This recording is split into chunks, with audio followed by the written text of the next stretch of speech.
Alam mo, kung di ko lang kayo nahuli, pababayaan nyo lang to eh. Nakakahiya kayong agency kayo. Pasensya na, sir. Bali, kukuha niyo na Hindi, lang ang po. gusto ko paliwanag, hindi pasensya. Kumita pa kayo sa kanila.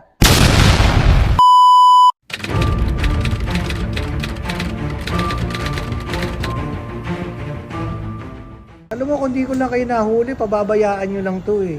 Eh, uto-uto naman to mga to. Pinag-t-shirt nyo pa ng terno-terno. Nakaupo dun sa labas, mukhang mga tanga dun. Tama ba naman pagtrato ng ano yan? Kumita na kayo rito eh. Nakakahiya kayong agency kayo. Sino yung staff mong irresponsible na gatid dito? Ito lang ang tanong ko sa iyo ha, bago ko ibaba yung telepono. Bago ko baba ito tanong, ito ang sagutin mo sa akin ha. Manila pa lang itong pinadala ninyo, hindi nyo na maasikaso. Padadala nyo pa ng Saudi Arabia. O, ano ngayon paliwanag mo ro? Anong rest assured, rest assured? Hindi nyo ako kayang paikutin sa ganito. Alam nga naman ako maghanap ng number ninyo. Eh, yun ang binigay nyo sa kanilang number. So, sila na naman ang may kasalanan? Okay. Out of coverage, out of coverage. Ay, naku, puro kayo alibay. Tapos, nung nalaman nyo na ako nakausap, natataranta kayo, tawag kayo ng tawag sa kanila. Nabibigay kayo 1.5, di ba kayo nahihiya niyan? Di ba nakakahiya kayo? 1.5? Kayo ang naging problema. Wala namang problema sa kanila eh. Sumusunod lang itong mga to sa inyo eh. Kayo yung irresponsable eh. Puro ka, andyan na ba? Hindi nyo nga ako naunahan eh. Hindi na umandar yung 30 minutes mo. Alam mo, unang-una ito, isipin mo. Tao ang pinapadala mo. Tao. Kung ano mangyari rito, hindi ito produkto. Tao to. I-hotel nyo to. Pag ako nagbayad ng hotel nito, maniwala, kasi kaya namin bigyan ng hotel ito. Kaya bilisan ninyo because the moment na kami ang umasikaso nito, patay kayo. Galingan nyo. Gano'ng katagal na ba itong agency nyo? Matagal na pala, ito lang hindi nyo makaya. Wala naman kayong kakwenta-kwenta. But I will wait for an explanation. Otherwise, sinasabi ko sa inyo, you will be in big trouble. Ang sinasabi ko, ginagawa ko. O ikaw, ano, di ba tama ako? Kanina ko pa kayo sinasabihan eh. Sabi ko, kung ready kayo dyan, tingnan mo yung agency ninyo. Ito pala sa Maynila, hindi na kayo kayang panagutan. Kung nalakas ang loob dito mga...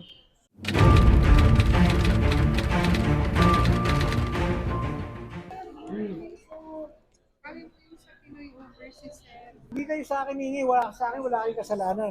Tingnan nyo yung mga itsura nito. Pinagsuot-suot nyo pa ng terno-terno t-shirt, ginawa nyo ng tanga dun sa labas. Pasensya na po. Bakit nyo humingi ng pasensya? Ang hinihingi ko paliwanag. Bakit nyo ginawa yun? Actually kasi, sir, pinaaga lang po namin kasi nag-aalala lang po kami na papatuloy. Dear, kung nag-aalala kayo, dapat sinamahan nyo. Iniwan nyo dun sa labas eh. Pasensya na, sir. Bali, kukuha niyo na Hindi, lang ang po. gusto ko paliwanag, hindi pasensya. Bakit nyo ginawa yun? Alam ko na yung pasensya, bakit nyo nga ginawa yun? Ngayon, tatanungin kita, sa'yo ko gawin yun. Pasensya na po. Hindi, sagutin mo, sa'yo ko gawin yun. Ikaw galing, ito nga galing, Isabela, kung saan yung nadampot na probinsya. Wala namang kamalay-malay, iniwan nyo doon. O ano mararamdaman mo? Hindi rin po maganda, O, sir. diba? Pero ginagawa nyo, kumita kayo rito. Tapos dadalhin nyo ng Saudi Arabia. Manila nga lang, hindi kayo makaresponde na mabilis. So ano gagawin nyo ngayon dito sa mga to? Bali, i-hotel na lang po namin sila, sir. Alam mo, kung kayo lang responsable, di sana man lang nag-coordinate kayo sa amin. Actually, sir, nag-advise naman po kami, sir, na i-try po yung OFW lounge kasi Paano nakita nga po nilang namin. oo nga, para sa kanila. Paano makakapasok yan? Eh, alas 7 pa ang flight. Tandaan pa ng immigration yan. Di ba matagal na kayo nagpapadala? Huwag mo sabihin hindi mo alam yun. Eh, siyempre, malay ba nito mga to kung paano ko mausap ng mga gwardiya rito? Siyempre, kapag kakapwa-tao, alam mo namang ikaw mas nakakalamang ka dito sa mga to. Di ba? Kitang-kita pa lang sa gayak mo, lamang ka. Pero ba't gaganunin mo sila? Kumita pa kayo sa kanila. Mali eh. Sobrang mali. Nag-iwan kayo ng 7 tao sa airport. Di ba dapat handa kayo sa kung anumang event ang mangyari? Tama po kayo. Ano ulit name mo? Rachel po, sir. Ikaw yung nasa telepono kanina.